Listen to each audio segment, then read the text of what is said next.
Just allow your awareness to expand, to embrace everything you hear or feel or think. And that too, yes, and that too. And just keep seeing there is space around each thing. And see that your awareness is the space in which all of the thoughts and all of the sensations are appearing and disappearing.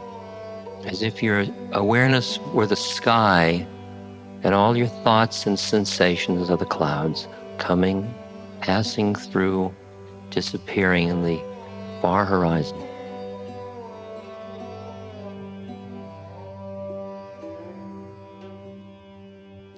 Hi, everyone. This is Ram Dass, Here and Now, a new episode, and I'm Raghu Marcus. Glad to be with you in this moment. And before I get into just a little bit of an intro about the podcast, about this particular content, I just want to say we just got back from Boone, North Carolina, where we do our annual summer mountain retreat. Just this beautiful property overlooking the Blue Ridge Mountains. It's extraordinary. And we had some fantastic speakers. And of course, we had Krishna Das and we had East Forest doing his thing based on the music that he created with Ram Dass a few years ago, before Ram Dass left, obviously. And we had Bob Thurman, who is just a phenomenal, entertaining speaker. Bob is like very close to His Holiness the Dalai Lama and had been a teacher until he retired a few years ago at Columbia University. So just fantastic content from him, as well as this somebody new, Acharya Shunya from India, whose grandfather was a devotee of Neem Karoli Baba. And she brought something brand new to the table, so to speak. So this wonderful content, I just wanted to mention, we have a platform. It's called Inner Academy. And on that platform, we put our courses, we put our retreats, and make it available to people. Right now, there's over 100 hours on there, and we continually are putting up more content as we record and video it.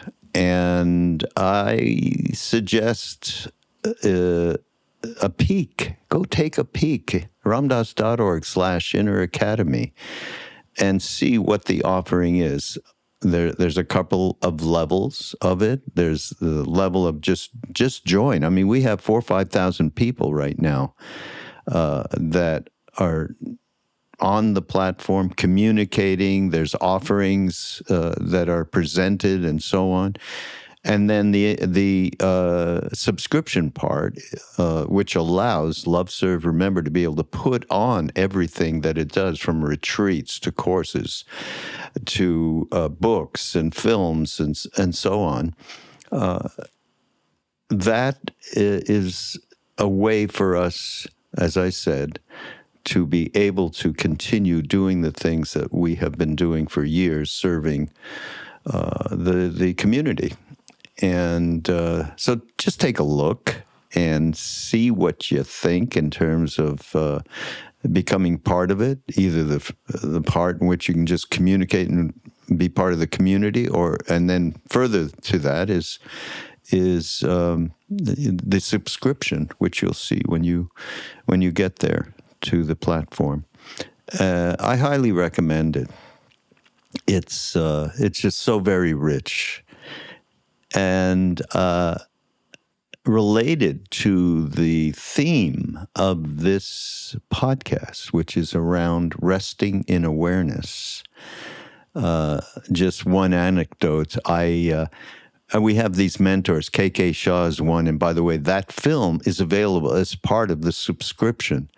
And others of our films will be available as we move along here and make more content available. But KK, of course, was just an extraordinary figure who many people do know because he came to the retreats in Maui, and over the years, a number of them. And then K.C. Tiwari, whose movie Brilliant Disguise we produced and put out maybe 3 years ago, that is about this seminal figure in our lives, meaning those people that were with Neem Karoli Baba. He was very close to Maharaj-ji. And he was like I don't know if you remember this great cartoonist, R. Crumb, from back in the 70s. He's still alive, I think. And he had something called Mr. Natural, this comic strip, that was just fantastic. Well, K.C. Tiwari was like Mr. Natural. You know, whenever you're going off in terms of your thinking or your depression or whatever, which was happening to us all the time when we were much younger, he would come up to you and say, "My boy, awareness, awareness." He was a reminder of what that is in our lives. And so this talk, which is really, it's knitted together from 4 different talks over 4 decades.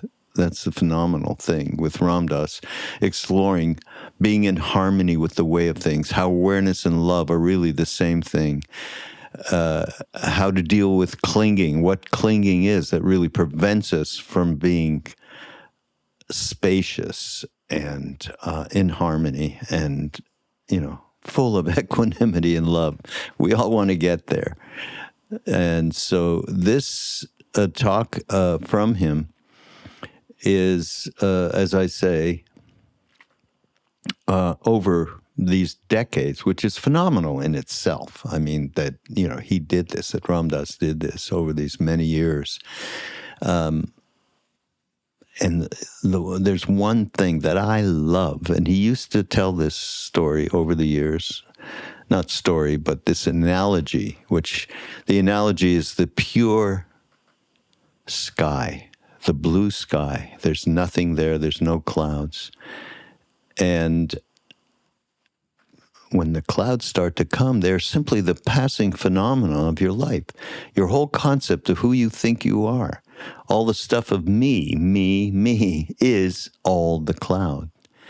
And the cloud is being appreciated and embraced or carried by the sky. The sky is just awareness.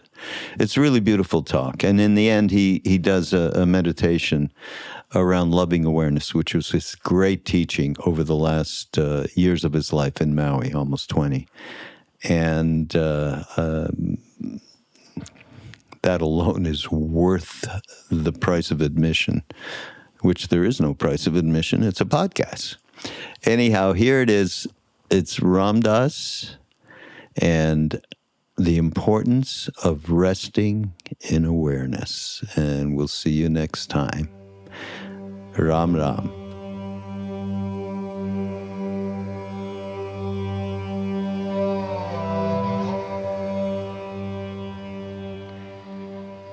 And it is in the freedom of non-clinging to models about self and other that you begin to tune to and hear the way of things, called the Tao, the way. The way in which forms relate lawfully, not rational, analytic law, but the natural law, the divine law, the law that includes paradox. And the way in which you tune to that law of the universe is not necessarily with your intellect.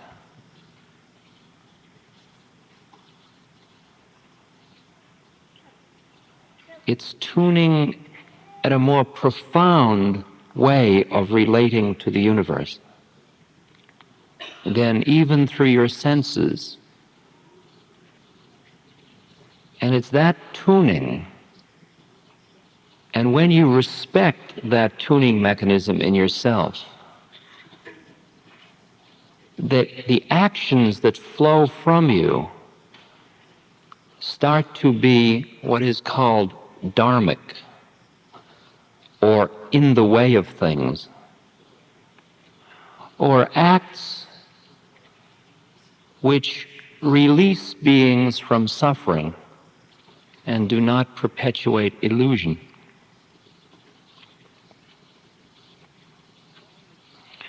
As long as you are in an incarnation, there will be actions. As long as there is form, there will be change.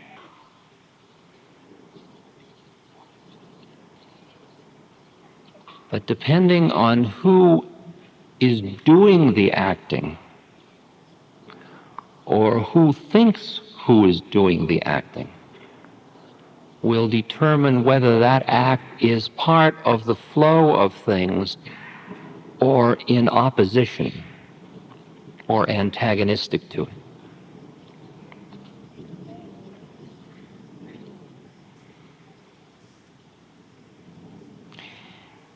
It's like the story of the king's butcher. I think the story is written in Rep's book. And the king, there's a very fine butcher.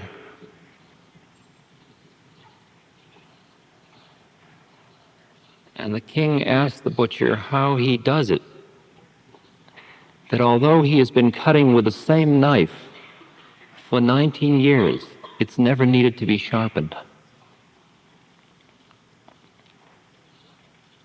And it turns out that what the butcher does is he is in tune with that which he is cutting. And the knife finds its way into the joint. It doesn't hit against the joint. It finds its way in, around the bone. And because he is tuned, not only he isn't busy being, I am a butcher cutting this piece of meat. He is awareness, and that awareness includes the meat and the butcher and the knife. And so there is an act happening, but there is no doer of the act, because there's nobody that thinks he's a butcher. Or the king's music stand maker. And he makes incredibly beautiful music stands. And the king says to him, how do you make such incredibly beautiful music stands? The music stand maker says, there's nothing to it, sire. First, I fast for 5 days until I forget that I am working for the king. Then I fast for another 5 days till I forget I'm a music stand maker.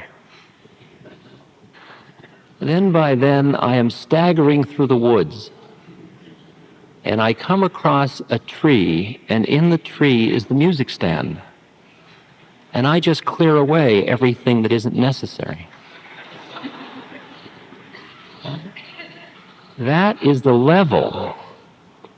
That is the level at which awareness works.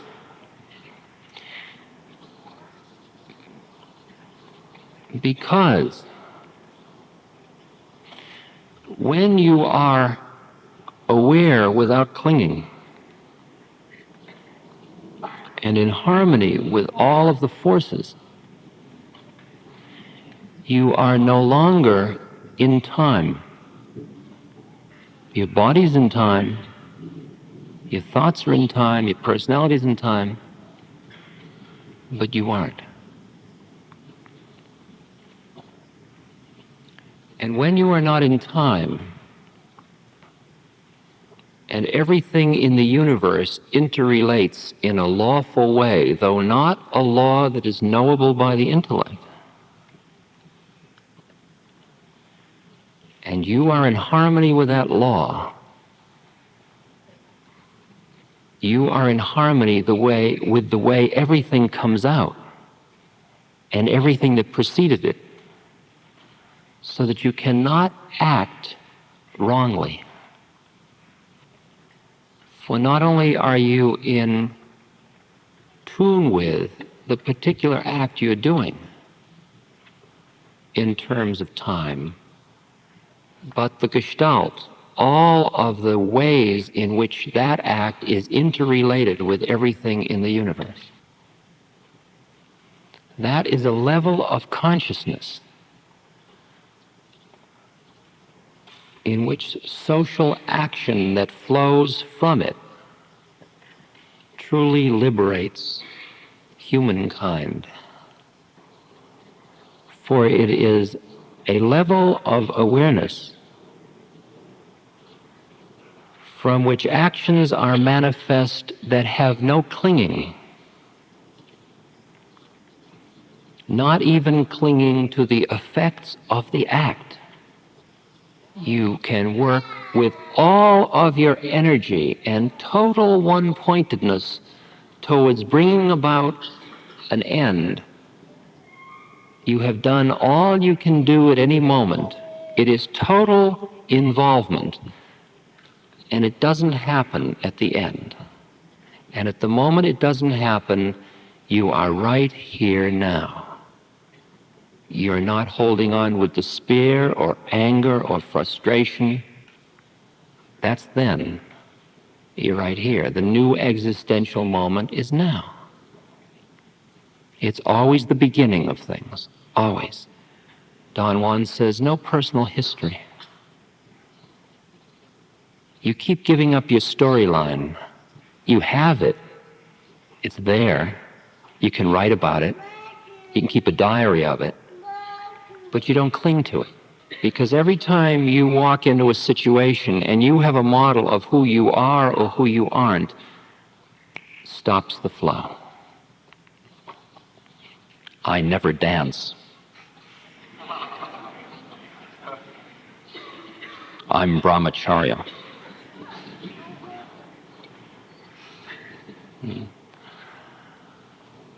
I love dope. All the time I love dope. Yeah. I'm a responsible person.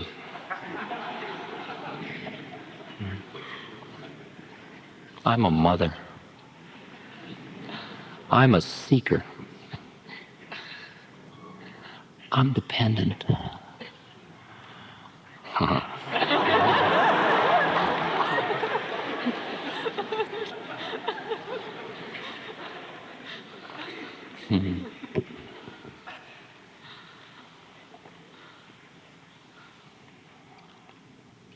It's interesting when you're just aware and you walk down the street because you see too much. Because you see who everybody thinks they are. Because everybody dresses and walks and looks and smiles or averts their eyes in harmony with this model they're holding on to of who they must be. The night before last, I was doing a television show with a fellow interviewing me. And he started the interview by saying, whatever it is you are, I want, how do I get it? She was right out front. So I said to him, well, why don't you stop being who you think you are? And we looked into each other's eyes, and we saw interviewer, interviewee. He was busy being Patrick, and I was Ramdas. And slowly, all these roles just kept becoming passing show. And here we were, and the television cameras were grinding away. And he was getting higher and higher and lighter and farther out. And I said, you can go as high as you want, but don't forget you're an interviewer. You can keep the game going. You don't have to be in it. But you just play it, you can keep doing it. You don't have to blow your scene, which is all on the television camera. And then he said, I don't understand what's happening. He says, this is weird. He says, I love you, and I couldn't possibly love you. I don't even know you. You're a man. It's impossible.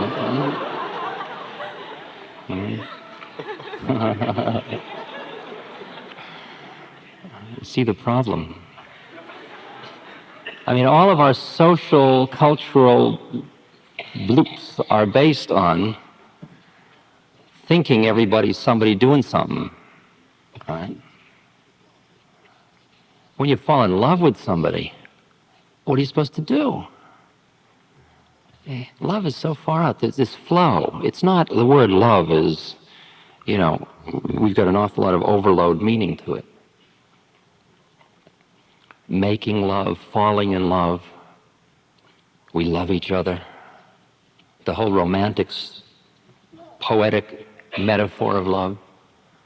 But that romantic one is like, I fell in love with her or him, meaning she or he turns me on to the place in myself where I am love. And I can't get there other than through my connection, which is her or him. And I get attached to my method.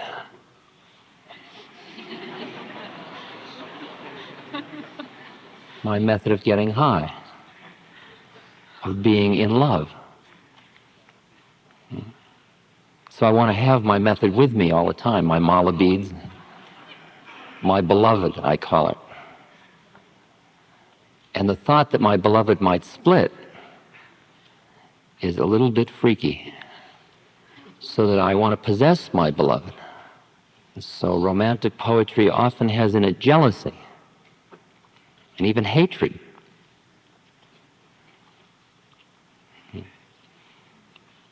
But can you imagine when that place you've only touched through your methods, you are love. You've finally acknowledged who you are. And you've cleared away all the mind trips that keep you from being who you are. So you just are it. Now, everybody you look at, you're in love with. What do you do about it? I mean, maybe two.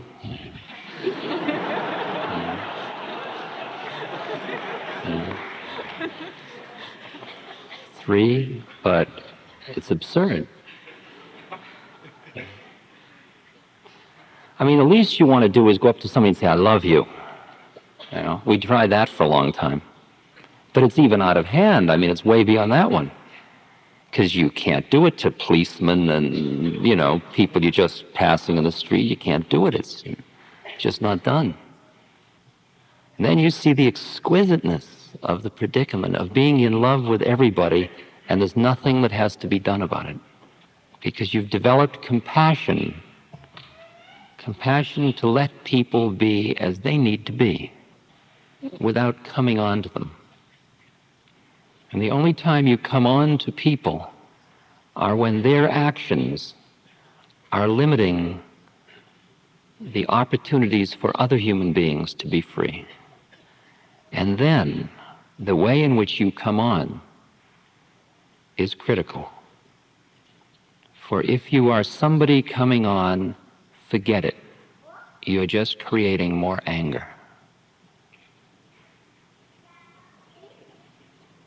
If you are nobody special, but it is your dharma to come on about injustice, then it is merely a pure act of the dharma.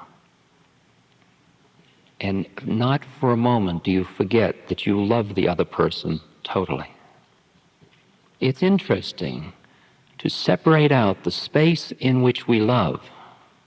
We are love, we merge in love, from the yeses and nos of life. To be able to say no to somebody without withdrawing love. It took me a long, long time, because I so identified doing what other people wanted me to do as a way of demonstrating love. It was a long time before I understood that I cared enough about other human beings to be straight with them, and that straightness could be love, and I could say no without withdrawing that love. That's a big one. For the love is not on the domain of social relationship. And that awareness that I was talking about earlier, and the love I'm talking about now are the same thing, because what we're talking about has no labels. These are just ways that you can approach it intuitively, through what you know about love, through what you know about awareness. It brings you into ah.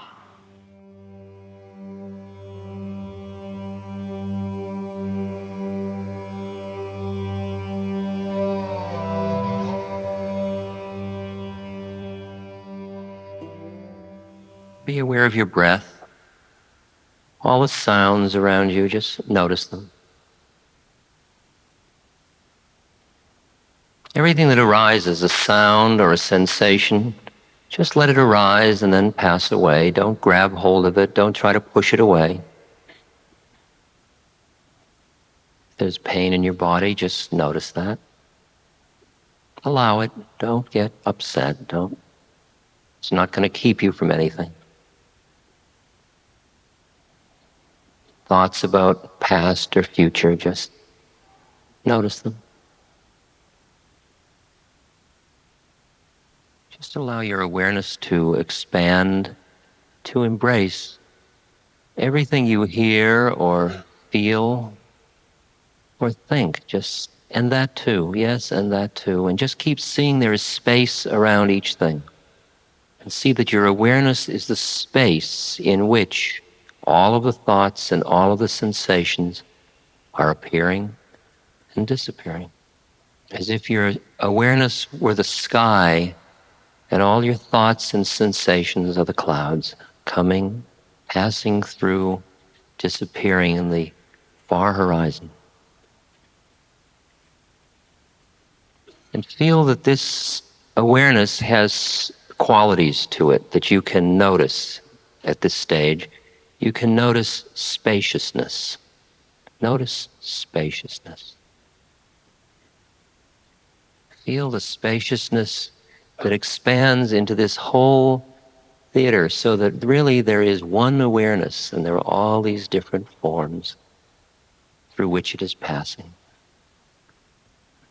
And now another quality of this spaciousness, equanimity. Just see that no matter how agitated you are, no matter how frightened you are, no matter how despairing or aggravated or doubting or confused, see that also in you is this place behind it which has equanimity, which is equanimous. And allow that too. And that too. It doesn't make your depression or despair or confusion or doubt or agitation any less, but it merely says, also, here is equanimity. There is a place in me that always is at peace if I will merely acknowledge it. Even at the most frightening moments, tiny thread though it might be, it's always right here. And see how this quality, this awareness, also has the quality of love, of an appreciation of forms. Bring before your mind's eye somebody that you love and feel that place in your heart that opens.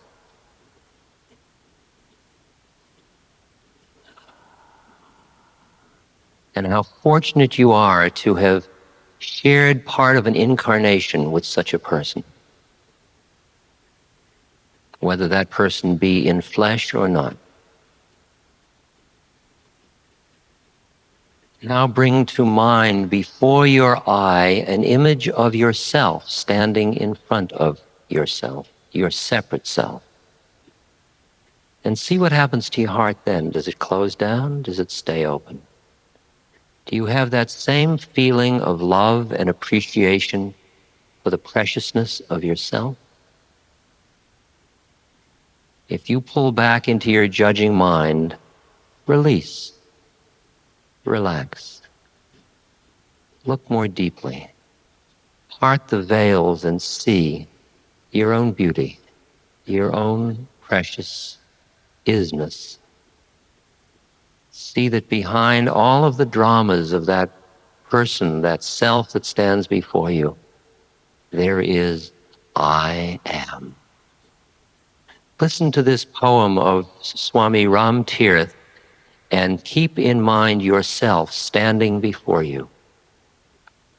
He said, I am without form, without limit. I am beyond space, beyond time. I am in everything. Everything is in me. I am the bliss of the universe. Everywhere I am. Recognize your own higher self and recognize the way it has come into form and appreciate the perfection of the creation. See that you are the creator and the created. You are the lawful form unfolding, and you are that which is behind the law. You are one of the many, and you are the one. Can you not love that being that stands before you? Can you not allow it to be just as it is and recognize the possibility that it is not an error? It's nothing to do. You are just as you are. And the work and the changes all will happen naturally if you will just allow yourself to be as you are. And you can delight in the changing form of that being that stands before you. Work on yourself is one level. Another level, there is no work. It's all dance. Another level, there is no dance. There is no time or space. It all just is. All true. All who we are. We are so much more than we ever think we are. Now bring before you somebody who you have a difficult time liking. Somebody who you feel their actions hurt others or create suffering or take away others' freedom. Feel what happens to your heart then. And once again, hold quiet. Notice your reactivity and stay aware in the space and allow yourself to see through the veils of the action to the being back inside. And realize what a hard incarnation it must be for somebody whose actions create suffering in others. And see the way in which you can say no to the person's actions without closing your heart to the soul that has taken that birth. See the way a no can be a healing no. It can heal you and that other person into the one that lies behind the no and the yes. And now from this collective place of isness, this quiet, equanimous, peaceful, spacious, present moment, let us at this moment send from here our blessings, our love. Let us be instruments through which pure spirit passes to earth. And let it be guided to those who suffer, those who are caught, who are lost into the drama. Let our thoughts and this spaciousness surround them with love, with peace, with equanimity. If there is somebody special you wish to bring to mind, do so. To people who are imprisoned in their minds, in their bodies which are suffering, in institutions, caught in any way, may they see through the veil and realize that we are all always free. No one can imprison us but ourselves. May each of us become such clear and pure instruments of light, of love, of presence, of clarity, of equanimity, that the light of spirit pours through our every cell, and everybody we meet is touched by living spirit, no matter how we meet them in whatever role in life. Then where we are, everywhere we look, we will see flowers blooming. It's what the sun sees when it looks down from above. What grace, what incredible grace.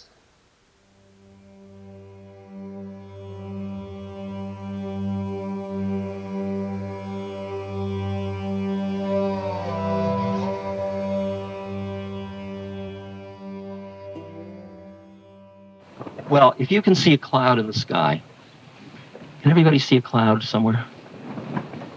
Okay, look at that cloud now. And think of that cloud as your life. If it's a long cloud, it might have a birth, a middle, and tailing off. Or it might be just a round cloud in which it's all present all at once, but it's your life. It's her or it's him. Now, as you are looking at that cloud and seeing your life, and it has thousands and millions of components to it. It has all the feelings and all the memories and all the plans and all of the economics and all the relationships and all of the sufferings and all of the joys. It's all there in that cloud.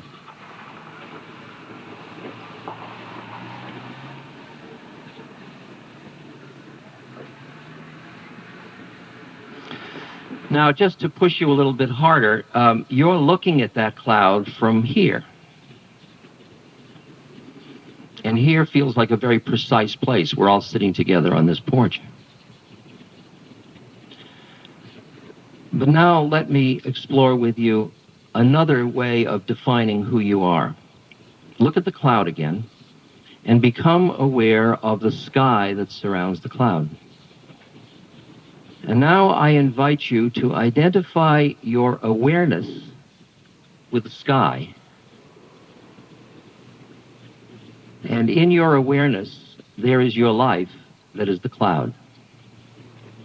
Not pejorative cloud, just cloud.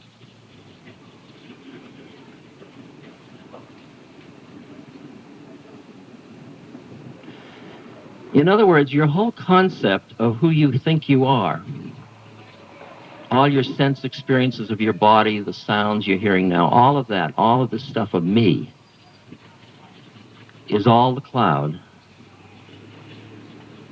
And the cloud is being appreciated or embraced or carried or allowed or by the sky.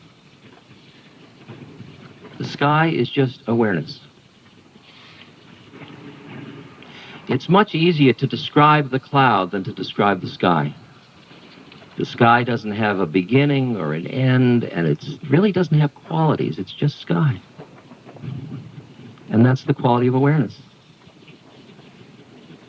It doesn't have a trip. The sky doesn't have a trip. It's just hanging out. And through the sky are coming clouds and airplanes and birds and this and that. They're all within the sky. When you look up at the sky, there are stars in the sky. They're all within the sky. But the sky just is. Now, what I've just given you is the ground for one of the most advanced spiritual teachings that is now available to us in the West, which is called Dzogchen, out of Tibetan Buddhism. It is basically saying, the sky is awareness, you are awareness. Into your awareness arise phenomena. The phenomena arise, they exist, and then they pass on. The phenomena include your thoughts, your senses, your feelings, stuff. Phenomena come and go. Awareness is. Awareness has nothing to do with time. It's not coming and it's not going. It isn't born and it doesn't die. It's nothing personal.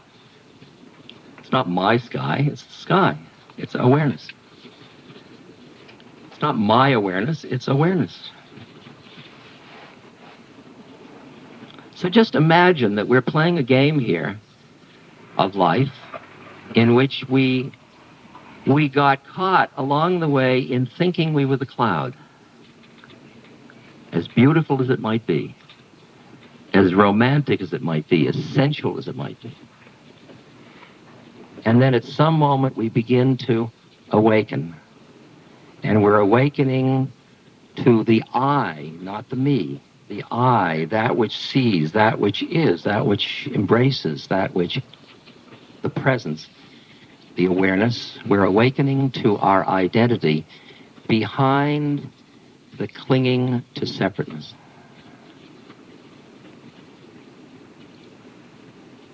That's what awakening is about. And there's only one of it.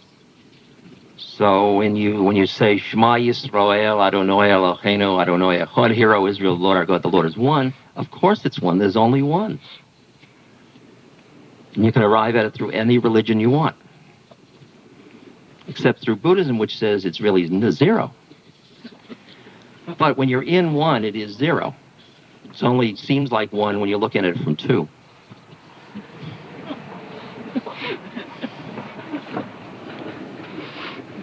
If you miss any of those, just let them go, because they come around again in another lifetime or so.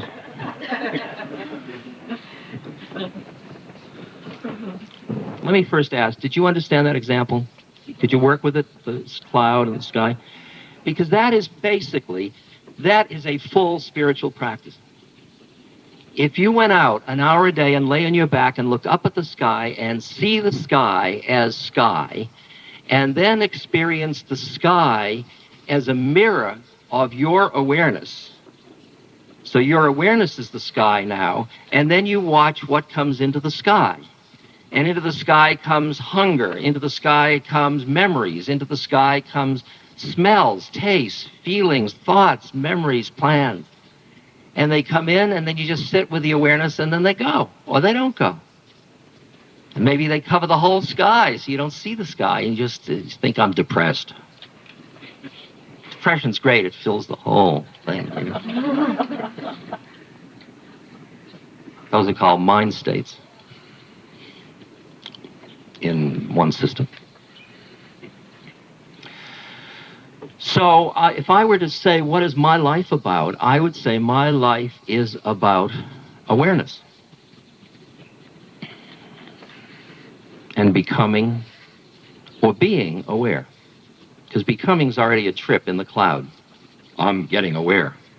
It's another one. I'm washing dishes, now I'm getting aware. It's just another trip. It's another thing you're doing.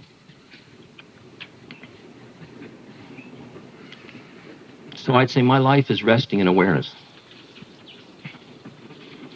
And into the awareness come phenomena.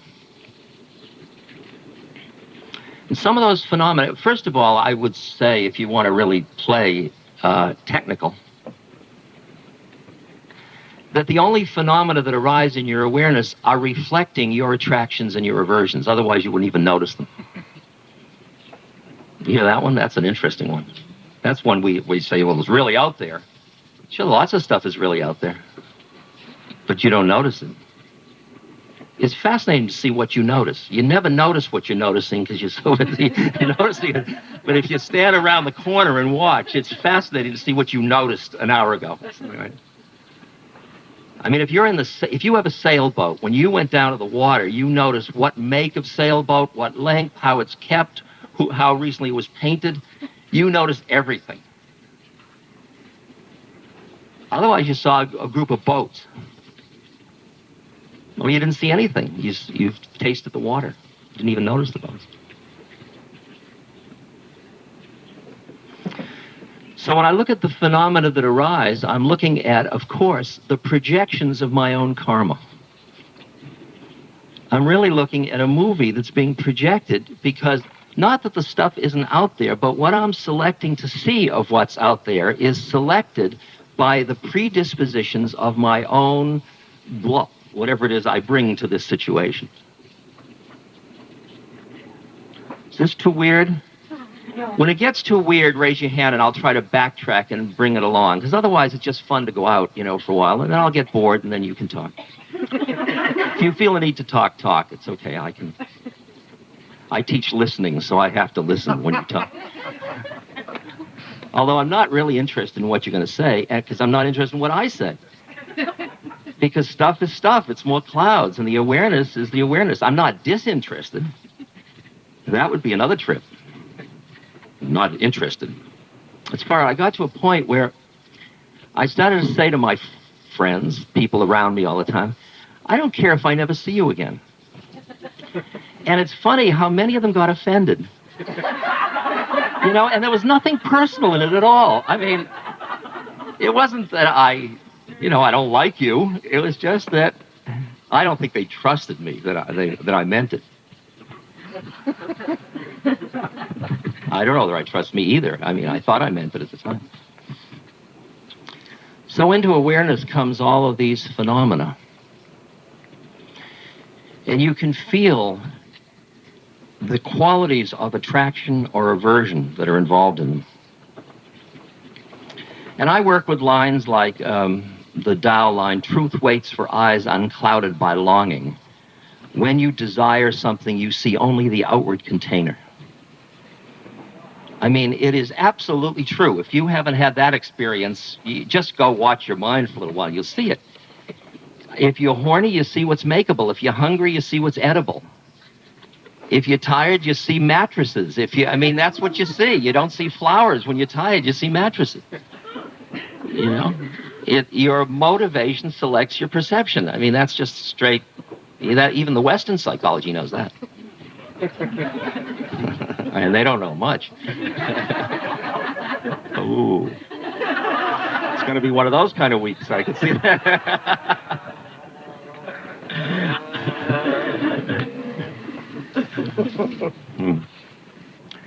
So I see clingings and aversions. Like I've had clingings to power. There's most people that grew up feeling inadequate do, which includes everybody here, anyway. If you think you don't, you're just defending. Even if you were here last week.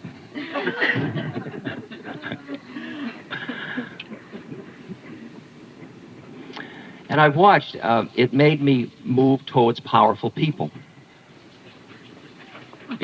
And in my mind, all the little veils you have in your mind, one of them is righteousness, see? So I think I want to be around powerful people to do more good. Powerful people have access to more energy, so I can do more good. But then I saw that Western thing in my mind of more is better. Very suspect. As is righteousness. And I've watched over the past 5 years how my whole attitude towards power has changed. That I've begun to see people that have power as people that just have a certain karmic trip they have to work out. It's not necessary to hold power to be an instrument of change in the universe. That's an interesting one. One point, Maharaj-ji said, all the money in the world is mine. Can you imagine a more psychotic statement than that? I mean, who would have the chutzpah to say a thing like that? All the money in the world is mine. Depends on who you think you are. If he thinks he's the guy in the blanket, it may seem far-fetched, although maybe not if you know what his powers. But if you think of him as the sky, that contains everything. It certainly contains all the money in the world, just more clouds. There was a beautiful Swami Ram Tirth, who spoke in the United States. He died, I think, didn't he die in the Ganga, Jai? Yeah. When he was about, 28 or something like that? But he went around the United States speaking, and he had one incredible line. He said, a poem, he said, "I am without form, without limit. I am beyond space, beyond time. I am in everything. Everything is in me. Everywhere I am.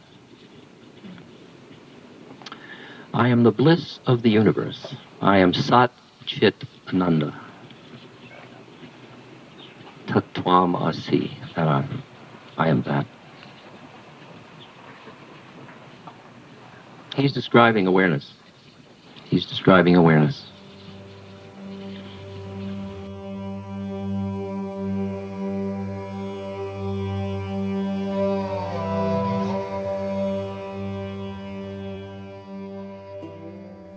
Sit or lie or whatever you're doing, spine straight.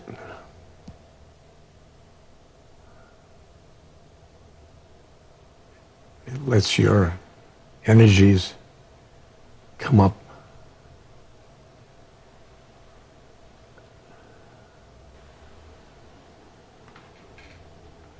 Bring your attention to your breath. And keep it on your lungs, on the chest.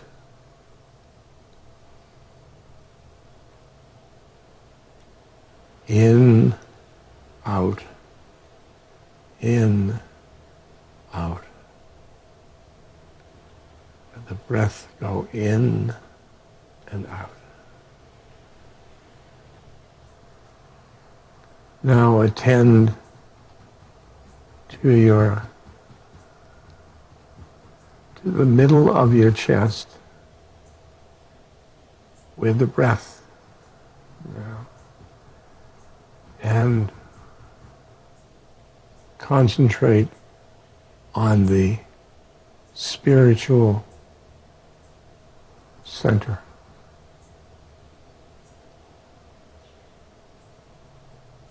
Loving awareness.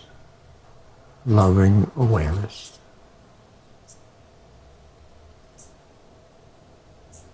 Loving awareness. Just be loving awareness. You're inside your personality, you're inside your body. All you are is loving awareness. You may be aware of what your ears are hearing, what your eyes are seeing, what your skin is sensing, what your mind is thinking. Love all of that. You are in an ocean of love. An ocean projected from your heart. We are all in the ocean of love.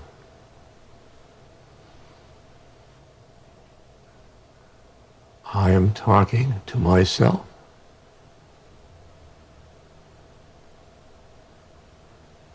We are waves on the ocean of love. Let your awareness travel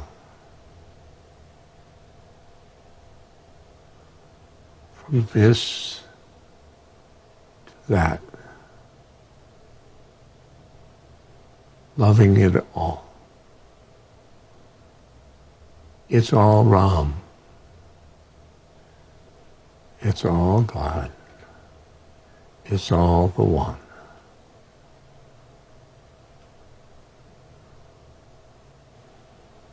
Subjectively, you are the world. You are the universe. You are the trees. You are the bushes. You are the guns.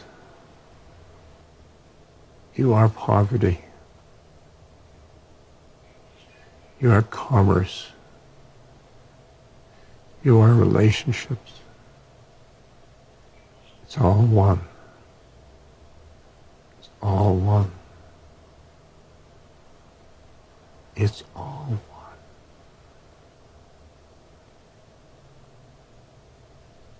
Loving awareness. Loving awareness. Loving awareness. The whole universe is loving awareness.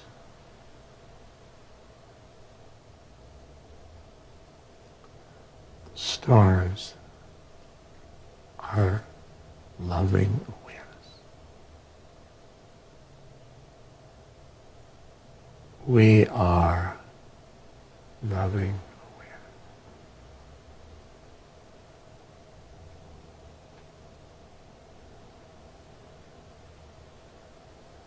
The silence is loving awareness.